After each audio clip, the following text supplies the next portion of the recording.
The Auburn Tigers are your SEC regular season champions. Is the expectation now national championship or bust? Let's talk about it when we get into the show. Plus, Tennessee takes down Alabama. Are the Volunteers now a number one seed for the NCAA tournament? And of course, the bubble just keeps getting crazier and crazier. We're going to take a look at the picture for these SEC teams trying to make the NCAA tournament. Plus, we'll preview the week ahead. That's today on the Hoop Southside Show.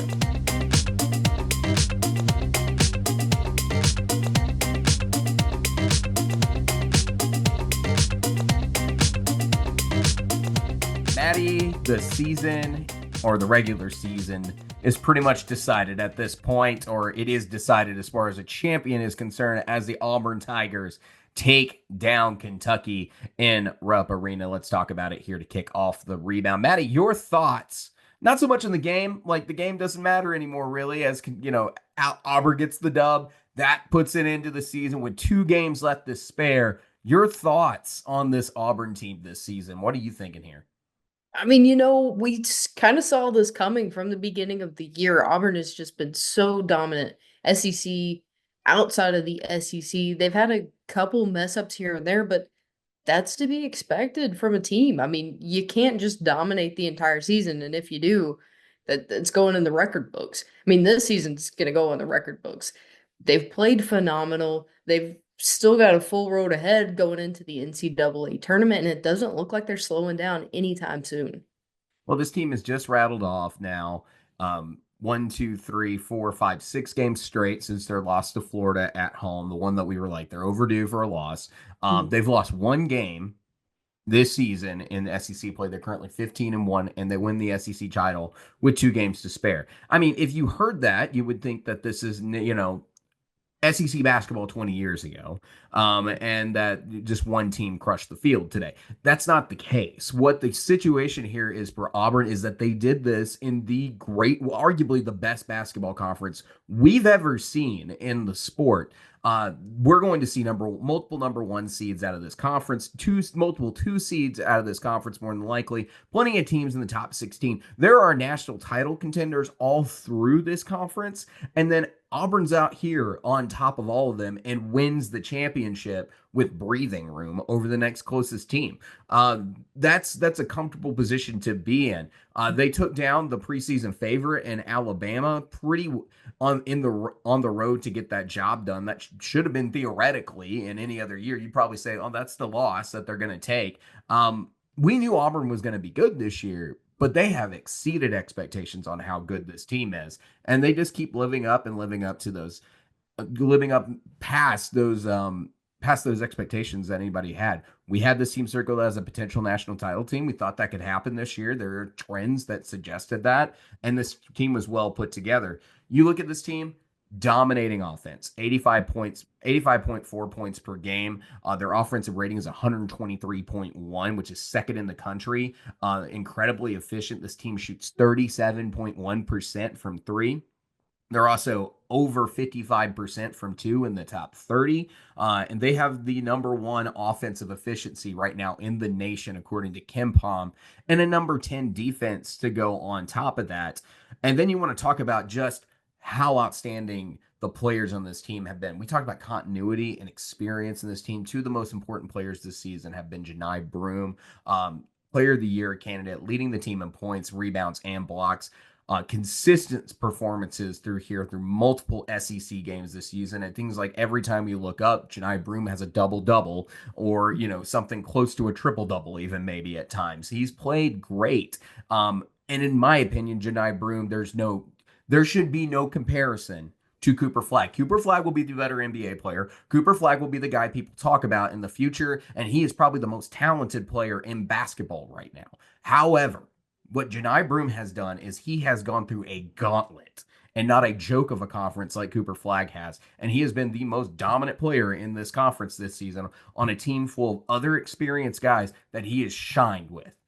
So, like, to me, Janai Broome, National Player of the Year, in my opinion, is who that needs to be. Chad Baker-Mazar has also been really good.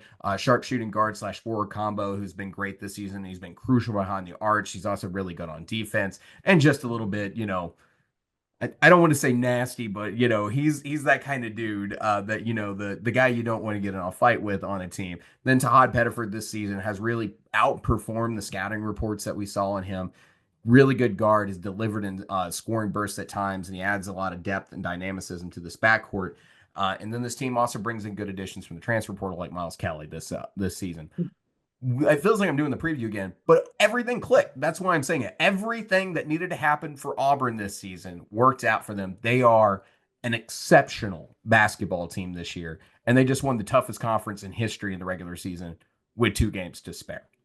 Yeah, and I mean, you also obviously went on the big spill about Janai Broome, how fantastic he is, not discounting that at all. But even when he was hurt, Auburn was able to, pull up the bootstraps and get the job done. And that was three game stretch that he was out. Just shows you how dominant this team is without that guy that's scoring double after double. No, I agree with you. And then you also got to give credit to guys like Bruce Pearl, who's out here. He's his 11th season now in Auburn. He's developed a cohesive and resilient team that when their backs are against the wall, they're still playing tough, really solid basketball. We saw that all the way back in Maui, just how tough this team is and just does not want to go away ever. He's got a really good job of integrating new talent into the roster. We've seen that with Pettiford and Miles Kelly this year, and then just maximizing the potential that each and every player has got on this team. It's pivotal for the Tigers' success. War Eagles gotten what they wanted to get out of this.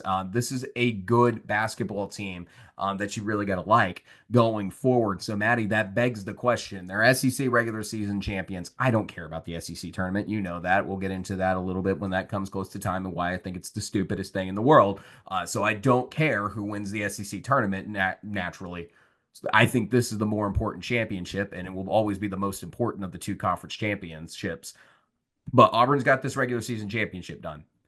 Is it national championship or bust for Auburn this season for how good this team is? Will you consider this, if they don't win a national championship, defines this team if they don't win it all? Not to rain on anybody's parade, but things can happen. I mean, if somebody goes in there, gets hurt, if somebody goes on a hot streak and just shoots lights out against this Auburn team for some reason in the tournament, those things can happen. I don't think it should take anything away from this season. I think it'll be, if something like that does happen, it'll be like the season that could have been forever for some of these Auburn fans. Well, that's exactly what I'm asking. Is that going to be the situation at the end of the year? Like, if Auburn wasn't to win a national championship, is it national championship or bust? Because that's all that'll be talked about this team at the end of the story if they don't win a national championship. Yeah, I mean, I think it's theirs to lose at this point. I think they've raised the bar so high throughout the regular season that if they don't make it at least to the championship game, their fans are going to be disappointed.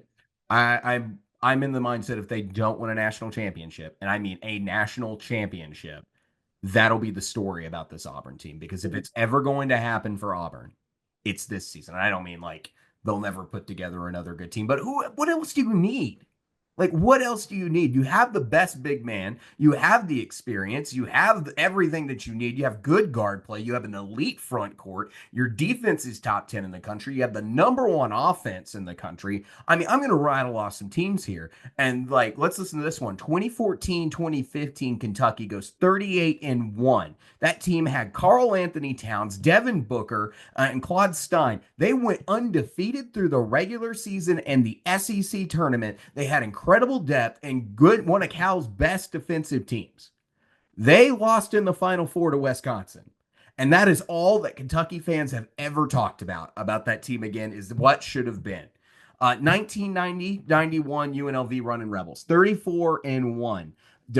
Great defense, defending champions. They had stars like Larry Johnson, Stacey Ogman, Greg Anthony, dominated teams. They were averaging 100 points per game. Shocked by Duke in the Final Four, ending their back-to-back title streak or chances. 2018-2019 Duke Blue Devils goes 32-6. They had Zion Williamson, RJ Barrett, and Cam Reddish. Duke was a really good team. They had a lot of star power, a lot of athleticism, upset by Michigan State in the Elite Eight. 2005, Illinois, another team, Darian Williams, D. Brown, Luther Head, really good backcourt. Played a lot of up-tempo teams, lost the national championship game to North Carolina. Like, you can keep going up. Michigan Fab Five, never won a championship. North Carolina Tar Heels, 28 20 goes 28-3 in the season. Has Michael Jordan on that team. Upset in the Sweet 16 by Indiana. Like, you could just keep going down the list. Bob Knight's in 74-75. Everybody talks about his undefeated team, but they don't talk about the one that goes 31-1.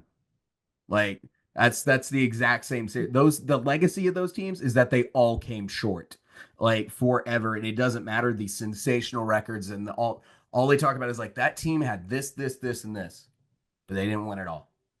It's hard to win the NCAA tournament, but this year Auburn is in a class above that'll put them in the conversation with teams like those if they don't win a national championship. That's where this team will be. Is they should have won one. They should have done it. How did they not do it?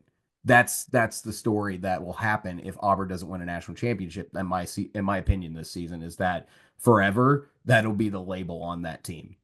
Yeah. Fair or not? Fair or not?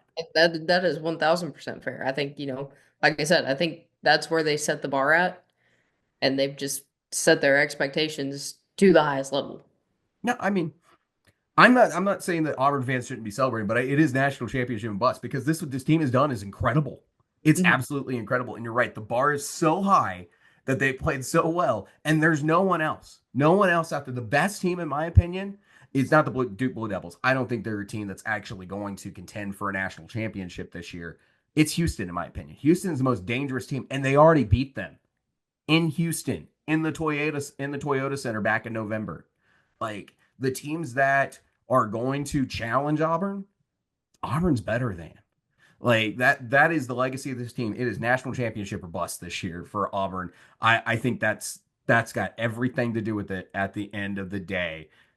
National championship, that's who the Tigers need to be. Maddie, any other thoughts on this topic before we move on? Because this is a great Auburn team, and boy, is it going to be a big conversation come March about what this team has to do that in order to secure their legacy in March. You know what? I think the best thing in the world that the selection committee could do, What's that? game one against an Ivy. Oh, that don't you're starting nightmares right there. You're starting nightmares right there for some Auburn fans. Oh. Um, that's dangerous. That is absolutely look though. Like last season, I kind of liked Danny Wolf, and I liked Yale. So it was like, and now we find out how good Danny Wolf actually is, as he's killing it in Michigan after he transfers. But like, yeah, I just remember a lot of people talking about that. It's like, I think Auburn's about to get upset. I think Auburn's about to get upset. And last year's team, I didn't like that much. I thought they were kind of paper tigers at the end of the day. That was not a complete basketball team, and their resume really was weak. If you actually looked hard at it, they were pure metric darlings. But this team had another year to grow, another offseason to grow, and they really have thrived this year. And they're much better this season than last year's team. So I don't care Definitely. if you stick Harvard in front of them. I think they'll tear apart Harvard this year.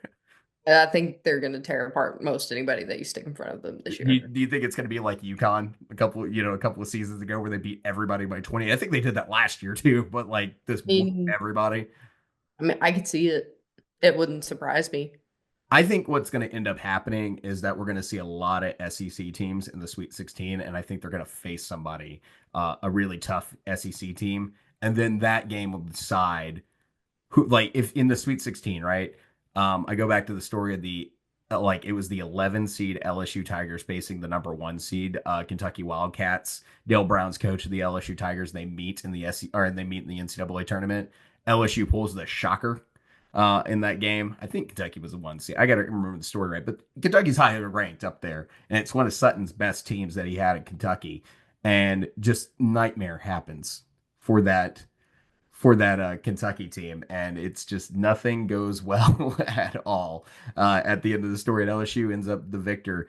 I think Auburn will end up in a game like that where they run into somebody in the conference that will decide if they're in like the Sweet 16 or the Elite Eight, and if they win that game, they'll be national champions. There'll be nothing really to stop them at that point. I think that's kind of how the story will play out. But we'll see how the bracket lays out when we get to it. Yeah, super excited to see how that pans out now that things are starting to set more in place, except for the bubble. Well, the bubble's a different topic. We'll get to that in just a second. Let's talk about Tennessee and Auburn. What do you, or not Tennessee and Auburn, but Tennessee and Alabama. Meshack hits a massive shot to win that game there for the Tennessee Volunteers. Maddie, your thoughts on that game and what was just a crazy one in TBA? Yeah, I mean that game was absolutely insane. So many people I think were y- leaving around the 2-minute mark because it just looked like Tennessee was done, that there wasn't any hope left. A couple wild plays later, some bad missed free throws from Alabama into what becomes a run for Tennessee to tie up the game. And Jemai Meshack, just shot of the year. That's one going on the history books. People are going to remember where they were at when they saw that shot go down, especially Vols fans. It's going to be like the Qualls dunk for Arkansas. I think what's funny is that Jemai Meshack has never been the offensive guy. You know, No, when the never. game's on the line, I don't think that's the guy I'm putting the ball, I don't think he's made a last second shot ever, like since he's been there, from my recollection. Lockdown defender has turned in some great defensive plays, but like 100%, Jemai Meshack was not on my bingo card for the walk-off three for Tennessee. Like that was not on my bingo card, but it's a huge win nonetheless in a game at Tennessee shoots 38% from three in this one, which is something we've been begging for them to be more consistent shooting this season. Meshack has 11 points, goes +5. Lanier, 18 points, +7. Zakai Ziegler picks up 15 points and 4 assists and goes +3. Really good performances there from the backcourt in this game. Gainey also had 18 points. Front court, it gets a little bit here and there, but it was really an elite performance by the backcourt for the Volunteers. But Maddie, this really changes a lot of things because when we came into this weekend, it was like Alabama, the last one seed, Tennessee, either the second or first number two seed. Who's who now? Who do you take? I mean, I would have to go back through, look at, some of those teams I took losses to, and then look at those teams a little bit deeper. But I think I take Tennessee. I mean, they don't have any absolutely terrible losses. I mean, Alabama doesn't either, but I just feel like the predictive metrics for Tennessee have been a little bit better than Alabama. Well, the resumes are very comparable, I Mhm. think overall, and I think they're in favor of a lot of things. I'm like you, yeah. These two teams do different things. The offense for Alabama is elite. The defense is good. The offense is good, inconsistent, but good for Tennessee, and they have the best defense in the country right now. Like this team doesn't allow teams to score. They both have a number of quad one wins. They got all this stuff. I think the head to head now, I think that's the tiebreaker. So if Tennessee doesn't slip, I would have Tennessee as my last number one seed at this point.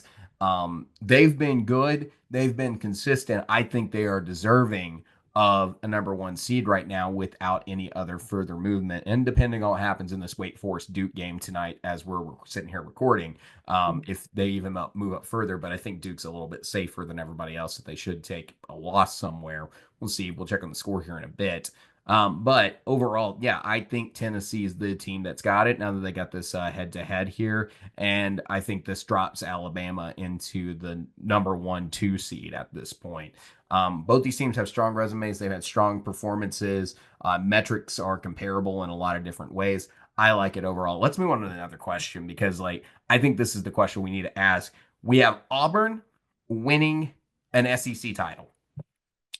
Auburn wouldn't have won the SEC title there on Saturday had Alabama not lost to Tennessee. Like Auburn would have had a piece, but Mhm. Alabama would have still had a chance to tie it as long as if Texas A&M took down Auburn in the midweek. Maddie, Alabama was pretty much the consistent favorite coming into the season. In fact, we both picked them number one. I did say that I thought the gap was considerably tighter than a lot of people were leading people on in the beginning of the year. But Alabama has they've kind of fallen off now this number one trajectory. They came in as a top three team in the country to begin the year, and now their rivals winning the SEC championship. Has this year been a disappointment for Alabama? I don't know if Forget I the historical context of yeah. Alabama basketball, but like, has this season right here, we had such high expectations, been kind of a disappointment for Alabama? I feel like the kind of is very big there because I in know there's context. still potential, but like, yeah, this SEC regular season, what do you think? Yeah, I mean, I think so. If I was an Alabama fan, I'd be a little bit disappointed. It's nowhere near some of the disappointments we've seen from other teams that were supposed to be great. But when you look at, Alabama, they're still sitting at the top. They still have a chance to extend their season well beyond what a lot of teams are going to get to do. But I think when we look at it realistically, you've got an Alabama offense that isn't as good as we projected that it was going to be. Got a defense that's a little bit better. So I feel like overall you've got a more even team, which may shake out better in the postseason. But yeah, I think, no matter how you look at the construction of the team and what they've done, the fact that they aren't sitting at number one is probably a little upsetting for some Alabama fans, especially considering who is number one. I would also say that you're losing Mark Sears next season. You're losing Mhm. Grant Nelson next season. You're losing a lot of your key pieces that has been left over on this team. Clifford Moore's not coming back next year. He's out of eligibility. You're going to be building a new basketball team next year for the most part. You're going to return a lot too. You're in a better situation arguably than Auburn for next season and the base of your roster. Um, but yeah, this has been 3 years. Um, you had extremely high expectations and a trajectory that was going up. You come off the Final Four last year, but you didn't win an SEC title last year. This year, you had extreme high expectations for this team, and there's some games they lost that I think Alabama fans want back right now.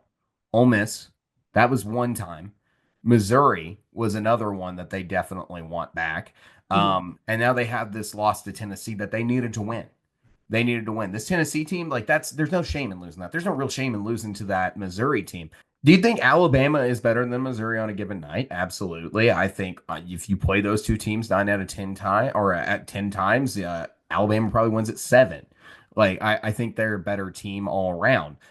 They brought in a bunch of 40% shooters this season. They have shot nowhere close to that on three this year.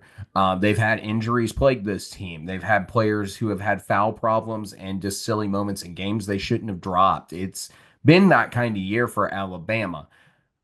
But that's just the regular season portion of things because you can make up so much in the NCAA tournament.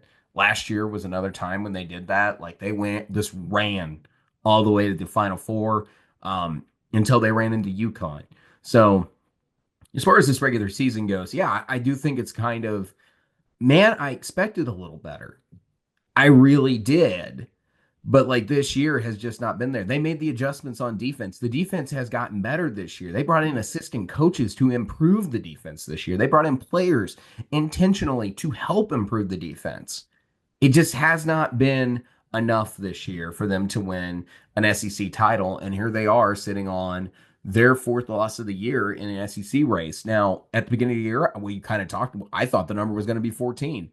Auburn clearly proved that number was apparently supposed to be 17 right now, is where that's projected to be at, probably in the number 16, if I had my guess. Just where we're at. Point is that no one now can catch Auburn, and it's an outright title for them. Alabama is sitting here with a week left in the regular season, and they're out of the race in a year that they were projected champions. I do think that's a little bit of a letdown, but they've got a big opportunity in the NCAA tournament to catch fire and really, do something incredible this season. Like they still can do that. They got to lock up some things. Yeah, I think if you would have taken this Alabama team and played in last year's season or even the season before, they still would have been ahead of everybody else. It's just we continue to talk about how much better the SEC is this season, and the fact that Auburn's absolutely dominated really didn't leave room for any errors for anybody else. Yeah, no, it really did not. The way they've played, they've only slipped up once, and it's been a run. It's been certainly a run for for the Auburn Tigers. All right, let's talk about some of these other results that happened over the SEC this weekend. Let's not talk about the results, but let's talk about some of the big picture stuff. You just heard us talk about Auburn and Alabama and Tennessee really in their big picture. Mississippi State makes sure that they do not lose to LSU. Mission accomplished. They avoid that quad three, lost 81-69. And then, of course, Ole Miss takes down Oklahoma. That's our big first conversation there. Oklahoma is right now staring outside of the NCAA tournament. As a matter of fact, when you go into the latest update of the bracket matrix, they currently have Oklahoma as the last team in. That's across over 100 brackets. So out of 100, out of actually currently right now, 87 brackets are reporting to the bracket matrix. So out of 87 brackets, Oklahoma is in 56. So two-thirds out of bracket as the last team in, with Boise State, Maddie, your mid-major spotlight, right behind them on the bracket matrix as the first team out.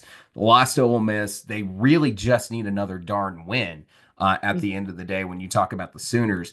Maddie, Oklahoma making the tournament. Like, let me read off the rest of the season here for the Sooners and where they're sitting at.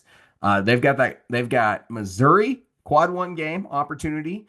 And then they've got Texas to finish the year. Oklahoma making which is also a quad one game on the road in Austin. Oklahoma making the tournament, Maddie. They're 4-12 in conference play. If they possibly had other matchups, or if they go on a run in the SEC tournament, I, maybe, possibly. But you've got, in my opinion, Jeremiah Fears versus Missouri in this next game. It is in Norman, so that helps them out a little bit.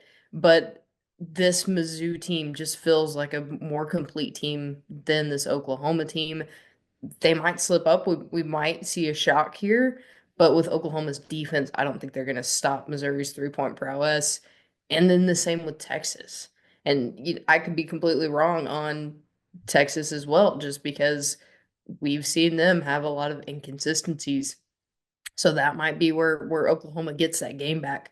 But it's going to be a hard fought road if they want to continue to play in March past the SEC tournament. It is stressful at this point, and I think you just have to look at this team and go, geez, is 5-13, 6-12 good enough to make the tournament this year?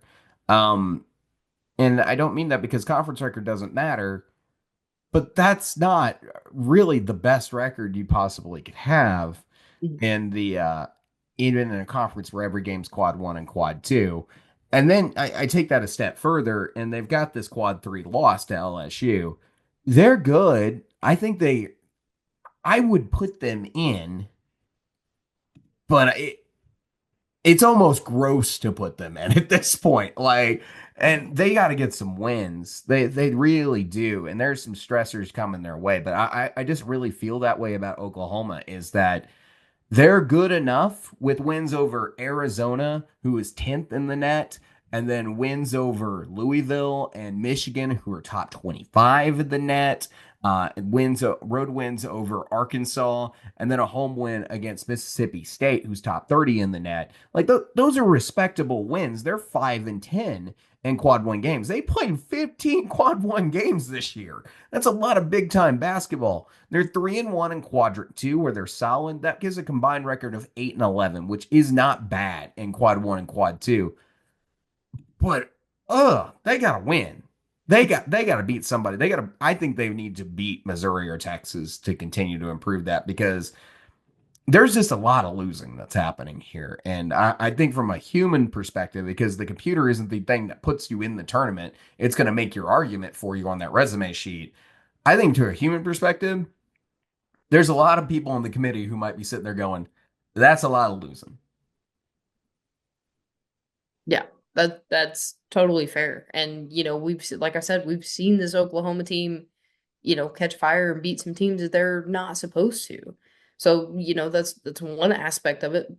But also we've seen them take some tough losses that I don't think they should have lost, and I think looks bad on their resume, even if it is a, quad one or quad two game. I I just don't think they're gonna be a team like it. I It almost want to put depends on Texas their in over matchup. them. Like, I'll be honest, I kind of almost want to put Texas or Georgia in over Oklahoma right now. Oh, Like, give me Georgia all day over Oklahoma. yeah, I want I to just take kind it of off of you. I'm just starting to kind of feel that like Georgia is not great in the SEC, but they're 6-10. They're on that pace that we talked about of 7-11 might put you in the conference or put you in the tournament this year. Oklahoma's far off of it. They've got a long way to go.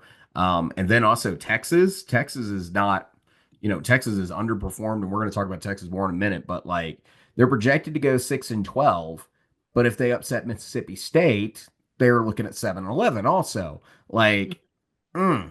I just like Texas a little bit more too. So I'm not really in agreement that Oklahoma is the last team in. There are teams I would put in over them, despite some of the losing that's going on there. But let's talk about the next team that on this list because that's our school and they took the most ridiculous loss of the season. But there is some overreaction happening too as well. Arkansas's in 76 out of 87 brackets. They're the second team or the second last team in, second to last team in, just above Oklahoma right now, sitting in the tournament. It was a quad two game against South Carolina, but that game could not have been more ugly. What were kind of your thoughts there? Yeah, so I was talking to one of my friends about it and kind of one of those overreaction style mindsets that he was having. Um, and I had to ground myself because I was very upset about that game. Thankfully, I Fair enough. somewhere else to take my mind off it, or I may have completely busted my TV, thrown it in half. I don't, whatever. Um, but that game, you take out a Duthero, he's been our energy guy. He's been a major producer for this season. You get that road environment in Columbia, and they've had a lot of hard games lately. So it's finally like they get to a game where you're like, I can take my foot off the gas. They slammed on the dang brakes. They didn't just take their foot off the gas. They couldn't make a shot. The majority of their points came from the free throw line, which is mind-boggling to me on its own because that's usually what I complain about the most. But looking at it after the fact, kind of like you were talking about Alabama and Mizzou, you take those teams and on a neutral court, I think Arkansas beats them 6 to 7 out of 10 times, probably closer to 7. If it's healthy, I'd even take 8. I mean, yeah, you are losing a significant player, and there's a lot of talk about Aduthiero's health status right now. There's rumors flying around here in the Ozarks when it comes to this team. Frankly, they were slow. They were always the second best team, despite having the best roster on Saturday. And frankly, I think this team is the rotation of 7 players right now that Arkansas is down to is hitting a threshold and they need a rest. Seriously. And right now, the biggest concern we talked about with Arkansas back at the preseason was depth and losing Boogie Fland. And now, right now, Duthero out and the injuries this team has sustained all year long. They are skimming bottom. They are right there on that floor that we talked about back in the preseason. This is the worst case scenario this season for Arkansas. The fact of the matter is that they're still a tournament team because 68 teams have to make the tournament. And when you look at their resume, it's frankly better than everyone else's is right now. Now, there is a basketball game that I'm going to take a quick look at to see what the heck the score in that. Oh, yeah, no, there's no way. I just looked at the Duke Wake Forest score, and yeah, let's just say Wake Forest came into Cameron Indoor, and I don't know if they're getting out. So, like, yeah, there's teams that just simply do not have the resume points that Arkansas has. They have 3 top 25 net wins this season, and they deserve to be there. Should they have lost to South Carolina? Absolutely not. But losing to South Carolina isn't the end because it was in the road on Columbia. Texas is not dead either. We're going to talk about them a little bit more in a second. But like that's a quad two game. They're still in this. And because 68 teams have to make the field, they have no bad losses. They have the quad two losses that are the most damaging. And frankly, if they beat Oklahoma, they beat LSU, or they beat South Carolina, they're in this season. That's the story. And if Arkansas doesn't make the tournament, that'll be the story of the year. Is Mhm. Can we get the LSU game back? Can we get the Oklahoma game back? Can we get the South Carolina game back? Like those are going to be the questions. But honestly, I think this team hit a wall. We need to find out what's going on with the Duthero. Um, but this team has got some serious meat on their resume, and they're right there in the majority of brackets right now that are reporting to the bracket matrix, and most bracketologists agree are in. It's a good basketball team. They got two quad one opportunities left this season. Manny, do the Razorbacks make the tournament? I, like you said, I think it depends on health because I've talked about him all season. I'm a big Duthero fan, and I think he's going to be the make or break for the Hogs in these last couple of games. I think it'll be huge if they get him back. We will find out the status probably soon. I think this team needs to rest. I think they need to find a game plan coming into a very late tip against Vanderbilt, and I think they got to go at least 1-1 here to finish the rest of the season and possibly win the SEC tournament. If they win both these games this week, they're in. Um, but they got to win. I think they got to win two out of the last three here. Is kind of the story for Arkansas, depending on who that third is against. Um, that's the story. You can continue to improve this resume.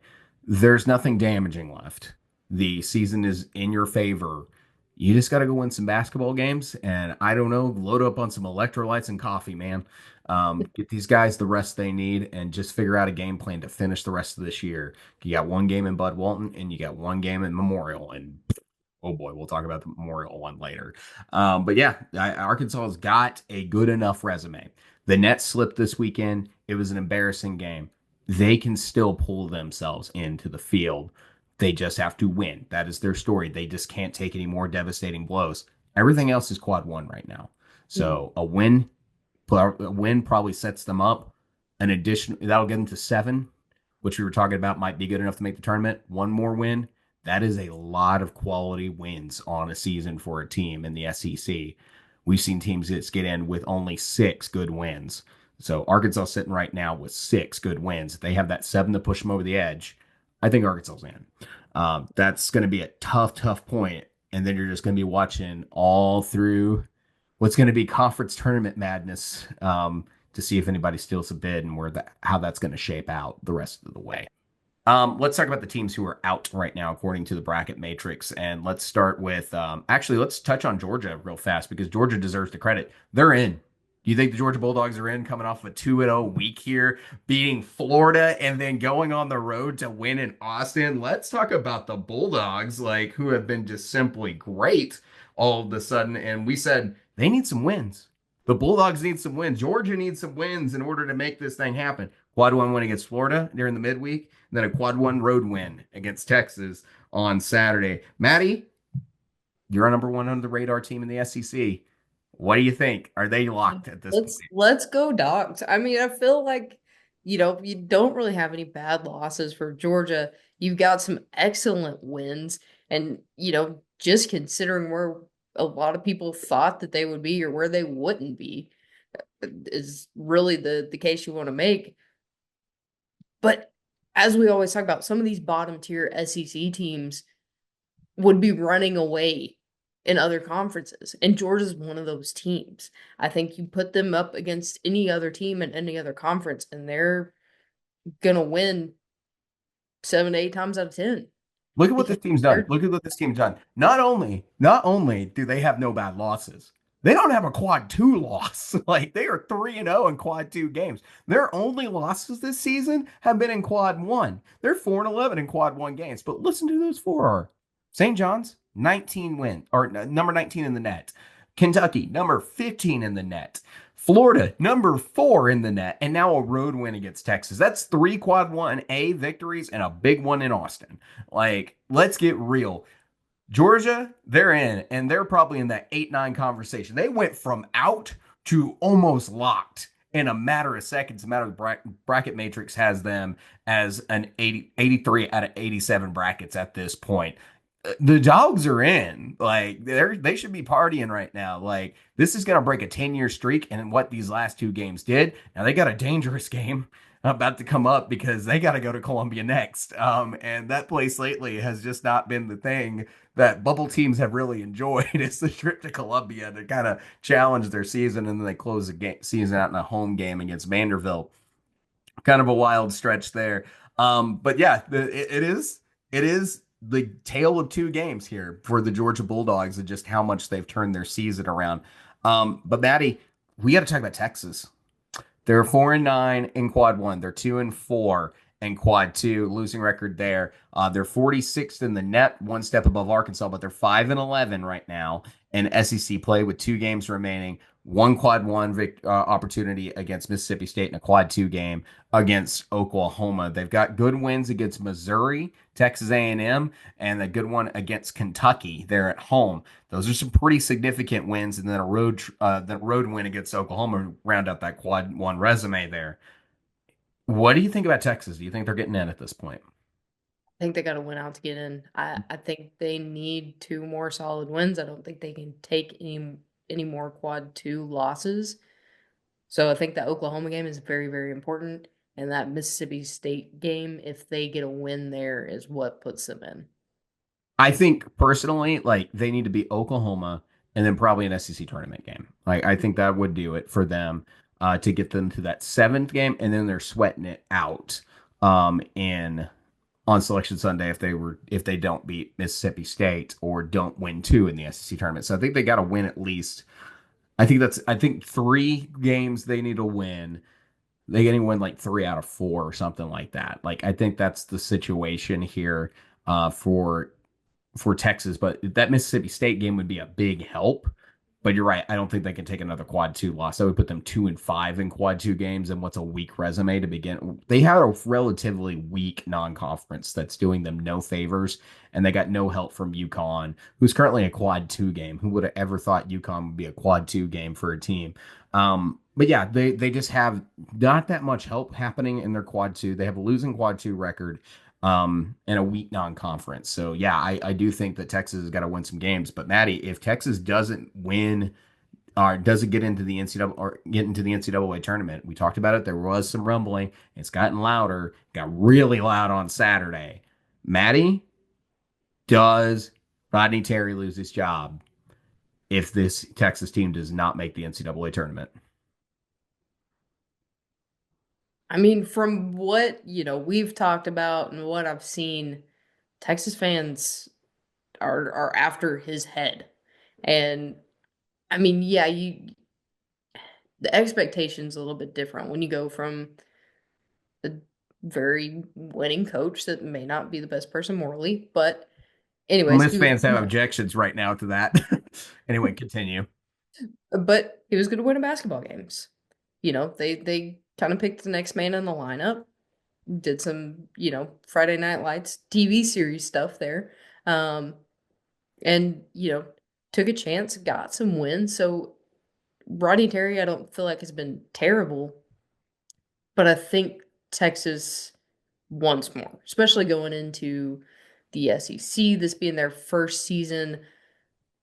I don't think by any means this is a complete waste of a year. I think they've had a decent season, especially first year in the SEC, one of the best seasons SEC basketball's ever seen.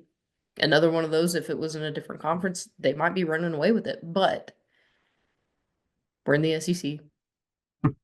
They have a losing record in the SEC, and I think Texas fans are not happy with that. The So Big 12 is a good conference, and last year it probably was a little bit better than the SEC. This year is completely different. The SEC has surpassed the Big 12 in so many ways this year. I'm going to just put it, there are 2 different numbers out here. The first one is 59-34. That's the first number. That's Rodney Terry's record as head coach. $375 million. That is how much it cost to build the Moody Center in 2022. That is, Texas has made significant investment into its basketball program. Mhm. It is a program that has done everything but win a national title in what is one of the most populated states in the United States, with a very large fan base in football and a good one in basketball and great facilities. Let's be honest, billionaire alumni who were no problem writing a check for some NIL money, and everything that you probably could ask for. Ronnie Terry is 59-34 at a 63.4% win percentage in Texas. He was 22-8 with an Elite Eight run in the 2022-2023 season. A Mhm. lot of people credit that to Chris Beard down there in Texas and say that was Chris Beard's team. Um, Further, this team, last season goes 21-13. That's not a bad record. 9-9 in a very good Big 12 conference. Advanced into the second round until they ran into an Elite Eight Tennessee team last season. And it was a close game. It was a good game, a very good game. Just ran into the wrong team, in my opinion. But is that enough for a facility and a department that's ranging in a $500 million investment into their basketball program? This season, they're 16-13, 5-11 in SEC play in their first year in the SEC. They just took a massive head-to-head loss with Georgia, who in an 83-67 home loss in a game that probably will have massive implications if you're going to make the NCAA tournament or not. And you have $500 million invested into your basketball program. Is that good enough? I mean, if I'm one of those investors, absolutely not. That's my point. Is he a good coach? Yeah. Yeah, he's a really good coach.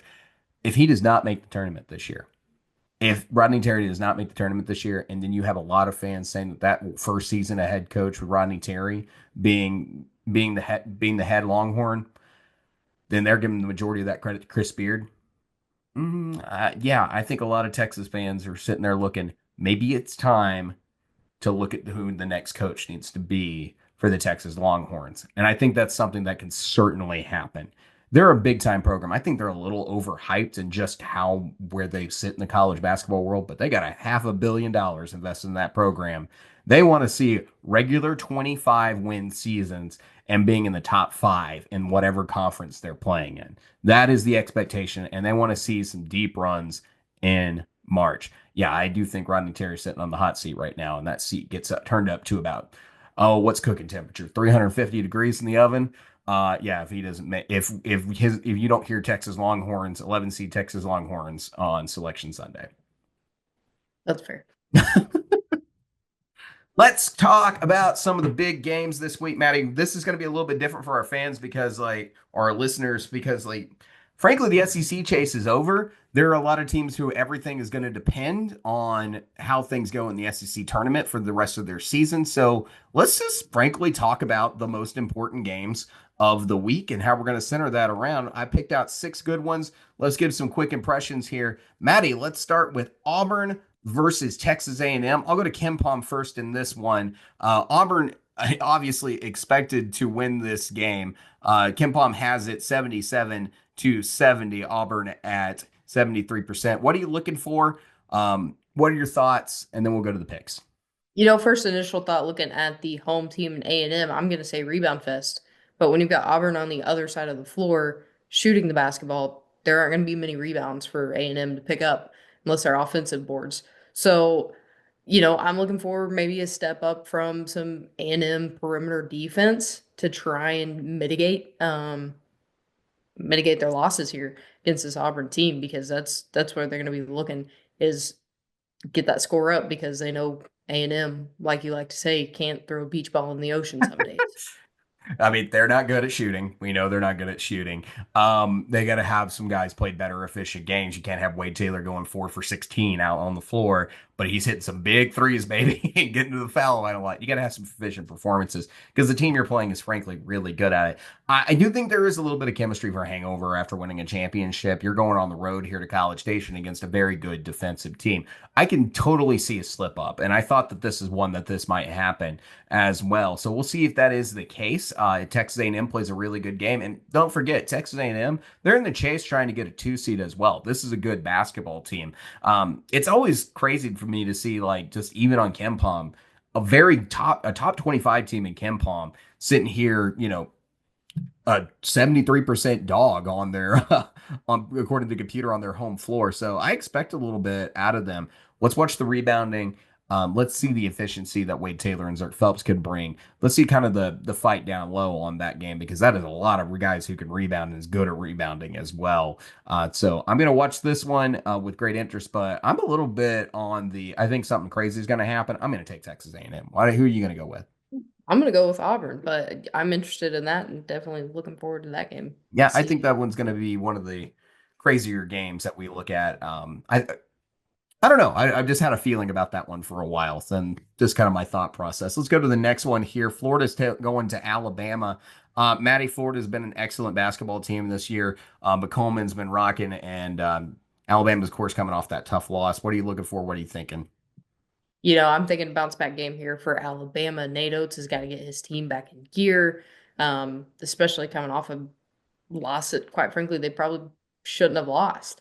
I like how this game we used to joke that Florida was Alabama Junior, but Not we've seen anymore. They're not. Not anymore. They're not. we've seen their defense step That up was a last year. ton. A ton, and that front court is making a lot more noise than last season. So I think Alabama's definitely got to watch that. Looking for Cliff Amore, looking for Grant Nelson to have big games in this one for Alabama to be able to keep up with Florida, quite frankly. Okay, so you're going Alabama in this one.